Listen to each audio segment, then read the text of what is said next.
Assalamualaikum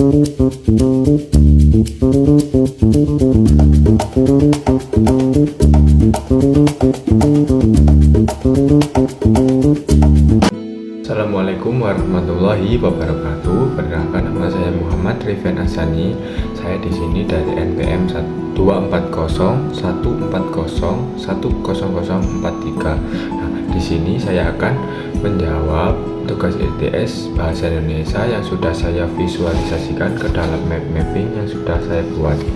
Nah, untuk yang pertama adalah jelaskan menurut pendapat Anda mengenai tantangan bahasa Indonesia di era society 5.0 dan bagaimana cara menyikapinya.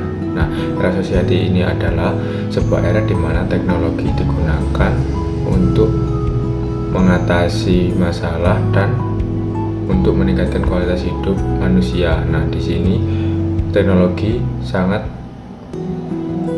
penting karena manusia berfokus kolaborasi antara manusia dengan teknologi tersebut. Contohnya menghasilkan AI.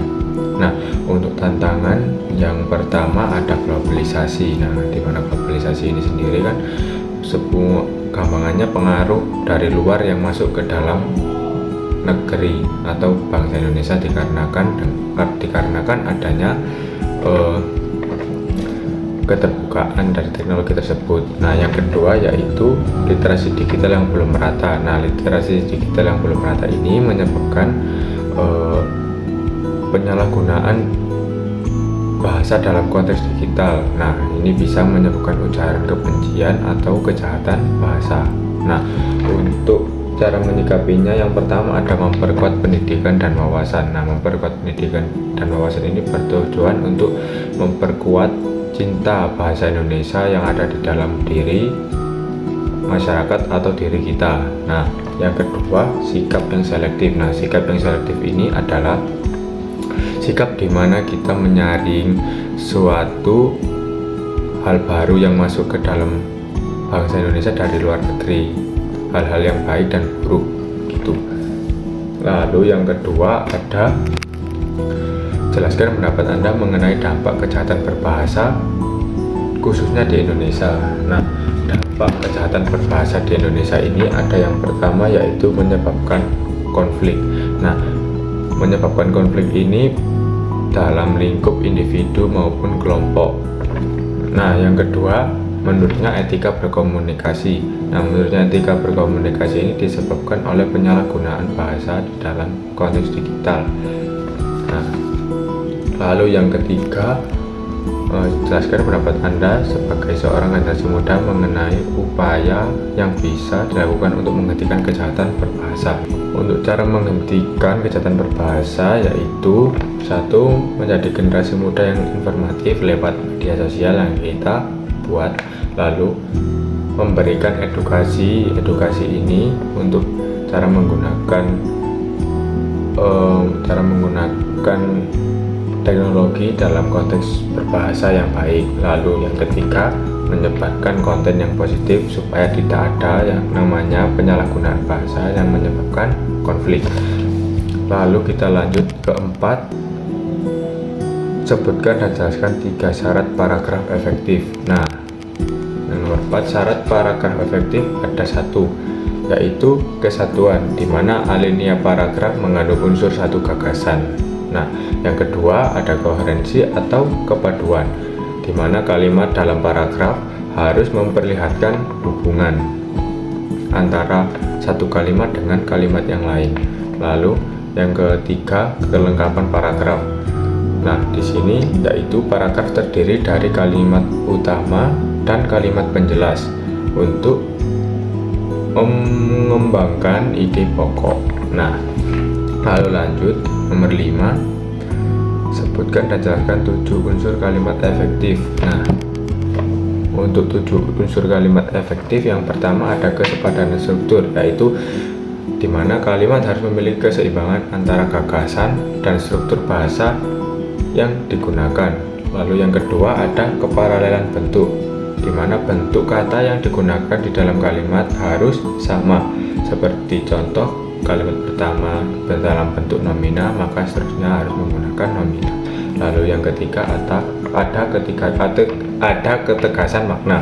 Nah, ketegasan makna yaitu di dalam kalimat ide pokok harus ditonjolkan atau lebih diperlihatkan supaya untuk memperjelas gagasan di dalam suatu kalimat tersebut. Nah, yang keempat ada kehematan kata. Kehematan kata ini menerapkan kalimat efektif hemat kata, yaitu menghilangkan kata-kata yang dianggap tidak perlu atau memperpanjang dan tidak memperjelas kalimat. Lalu yang kelima ada kecermatan penalaran, yaitu menghindari timbulnya penafsiran ganda di dalam suatu kalimat. Nah, dan hal ini supaya bisa dikatakan kalimat menjadi efektif. Lalu yang keenam ada kepaduan gagasan, di mana memperhatikan kepaduan dalam kalimat supaya informasi tidak terpecah. Informasi tidak terpecah ini informasi yang disampaikan di dalam suatu kalimat. Lalu yang terakhir ada kelogisan bahasa. Nah, kelogisan bahasa ini adalah ide kalimat dapat diterima oleh entah itu pembaca, pendengar, dan penulisan sesuai ejaan.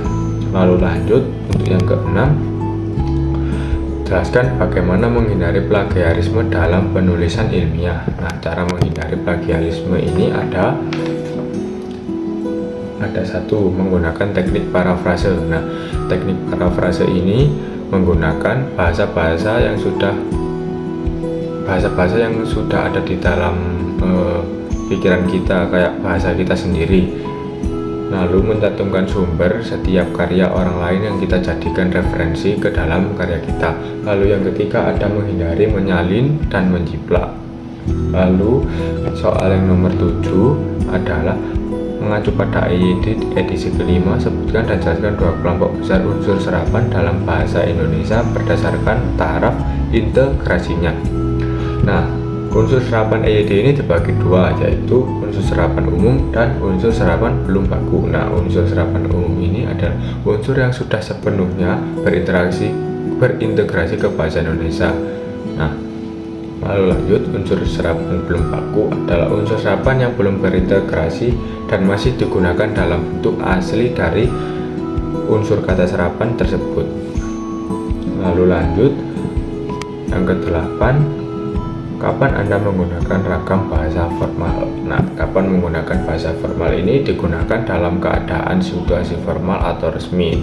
Contohnya yaitu pidato, menulis seminar, menulis proposal itu tadi, dan ketika kita sebagai mahasiswa berkomunikasi langsung dengan dosen pengampu atau dosen kaprodi yang kita ingin bicara. Lanjut yang 9, seberapa penting ragam bahasa formal menurut Anda? Pentingnya bahasa formal menurut saya yaitu digunakan untuk menyampaikan pesan dengan jelas pada situasi resmi atau profesional. Nah, hal ini juga bisa menambah value diri kita dari pandangan orang lain karena kita menggunakan bahasa formal tersebut. Nah, lanjut untuk nomor 10, jelaskan menurut pendapat Anda mengenai sejarah bahasa Indonesia. Nah, secara bahasa Indonesia yaitu dari bahasa Melayu. Nah, sebab bahasa Melayu ini adalah bahasa yang sudah digunakan di Nusantara ini sejak abad ke-7. Lalu pada era Kerajaan Sriwijaya, bahasa Melayu ini digunakan dalam penulisan kitab-kitab Buddha dan upacara-upacara adat. Lalu bahasa Melayu ini menyebar ke seluruh Nusantara pada saat agama Islam masuk ke Nusantara dan menyebar atau disebarkan. Lalu yang kedua, Sumpah Pemuda 1928 ini maksudnya adalah pada tahun 1926 ada usul dari golongan muda tentang bahasa Melayu ini berubah menjadi bahasa Indonesia. Lalu pada tahun 1928 diresmikannya bahasa Melayu ini berubah menjadi ke bahasa Indonesia dan lahirnya peristiwa Sumpah Pemuda di tahun 1928. Lalu yang ke-11 ada jelaskan menurut pendapat Anda mengenai kedudukan dan fungsi bahasa Indonesia sebagai bahasa nasional. Nah, kedudukan dan fungsi bahasa Indonesia sebagai bahasa nasional adalah sebagai pemersatu bangsa. Pemersatu bangsa ini adalah dimana Indonesia kan mempunyai suku, agama, atau kemajemukan atau perbedaan yang ada yang banyak sekali. Nah, bahasa Indonesia ini dijadikan sebagai bahasa pemersatu bangsa, lalu sebagai identitas nasional. Nah, identitas nasional ini adalah suatu ciri khas yang ada di dalam bangsa tersebut yang membedakan dengan bangsa lain. Nah, lalu lanjut soal nomor 12. Jelaskan menurut pendapat Anda mengenai fungsi bahasa Indonesia dalam kedudukannya sebagai bahasa negara. Nah, fungsi bahasa Indonesia sebagai bahasa negara ini adalah sebagai komunikasi pemerintah, di mana bahasa Indonesia ini dijadikan sebagai sarana untuk mengkomunikasikan pembangunan infrastruktur secara merata yang berguna di kepentingan pemerintahan. Lalu bahasa Indonesia digunakan dalam keadaan situasi formal dalam kepentingan negara, sebagai contoh rapat. Lalu lanjut, media dan pendidikan. Nah, di mana bahasa Indonesia ini digunakan sebagai bahasa resmi dalam dunia pendidikan dari TK atau SD sampai perguruan tinggi. Lalu lanjut, untuk yang soal nomor 13 adalah jelaskan sistematika atau urutan penulisan karya tulis ilmiah secara singkat dan jelas. Nah, sistematika karya tulis ilmiah itu yang pertama ada judul, yang kedua abstrak, yaitu pendahuluan, tinjauan pustaka, metodologi, hasil dan pembahasan, kesimpulan, daftar pustaka, dan lampiran. Nah, sekian penjelasan jawaban dari saya yang sudah saya visualisasikan ke dalam mapping yang sudah saya buat. Apabila ada kekurangan jawaban atau kesalahan kata, mohon maaf yang sebesar-besarnya. Terima kasih.